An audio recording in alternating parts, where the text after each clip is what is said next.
President Trump's tariffs on Canada, Mexico, and China are expected to go into effect today. The move amounts to a 25% tax on goods from Mexico and Canada, as well as 10% on China. Trump says the tariffs are aimed at curbing the influx of undocumented migrants and fentanyl across the U.S. borders. Last night, he told reporters there was nothing the countries could do to stop him from imposing these steep tariffs. We've got team coverage of these developments. Matt Egan will break down how these tariffs might increase prices for American consumers. But let's begin with Elena Treen. Elena, what can you tell us about the timing, the reasons behind these tariffs? Well, Fred, I am told that we should expect Donald Trump to sign the directive ordering and really putting these tariffs on Canada and Mexico as well as China any moment now. He's expected to do so at some point this afternoon. And of course, he is down here in West Palm Beach, what he calls the Winter White House. We should expect some of that activity to be happening over at his private resort at Mar-a-Lago. But look, after vowing to do this throughout his time on the campaign trail, it should really come as no surprise that Donald Trump is going to follow through on this promise. This was really a pillar of his economic plan. Again, something he touted repeatedly on the campaign trail, particularly in the final weeks leading up to the election. But it's also something that he believes he used effectively during his first term. Still, though, we do know that many on Capitol Hill and on Wall Street, and not to mention in Ottawa and Mexico City, a lot of them were hoping that Donald Trump would change his mind. So much so that we actually know that several people came to Washington, D.C. as part of a Canadian delegation, including Canada's foreign minister, to meet with different Trump officials, including Donald Trump's border czar, Tom Homan, to see if they could, find some sort of way to push these tariffs off. However, as you mentioned, Fred, the president essentially said yesterday that there was nothing these countries could do to stop these tariffs from going forward. We also heard him address some of the concerns we know that people have that potentially this could be impacting Americans' wallets. Take a listen to what he told reporters yesterday. There could be some temporary short-term disruption, and people will understand that. But the tariffs are going to make us very rich and very strong, and we're going to treat other countries very fairly. Now, Fred, one thing to keep in mind here as well is the broader impact these tariffs will have. They're likely to set off a broader trade war with other countries. And I remind you as well, this is not necessarily about the economic impact. A lot of the reason Donald Trump is imposing these tariffs on our neighbors is because he believes they haven't done enough on politics and policies like stopping immigration and drugs from flowing into the United States. Fred? All right, Elena Treen, thank you so much. Matt, to you now. I think most Americans are now expecting that they are going to be paying more for goods, but really the key question is when. If these tariffs go into effect today, when are you going to see a difference when you go to the grocery store or fill up your gas tank?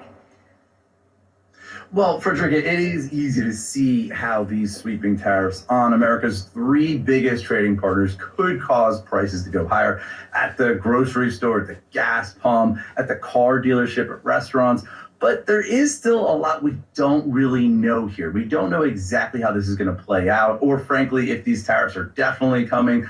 We don't know how long they're going to be kept in place. That's pretty important. We don't know how companies are going to react, or, as Elena was just saying, how other countries are going to respond. But we do know that these are import taxes. They are paid by U.S. firms when they import stuff in from overseas. And at that point, they have a choice, right? They could either eat the cost of the tariff, but that might mean paying workers less or hiring fewer workers, or they can pass along the cost to consumers in the form of higher prices. And that is what they have done in the past. And it's just really important to stress that what President Trump is on the verge of doing here is far larger in size and scope than what he did during the first term. We're talking about tariffs on roughly $1.4 trillion of goods that we could be hearing about at any moment. That is triple what President Trump did during his first term. And we're obviously in a very different environment today.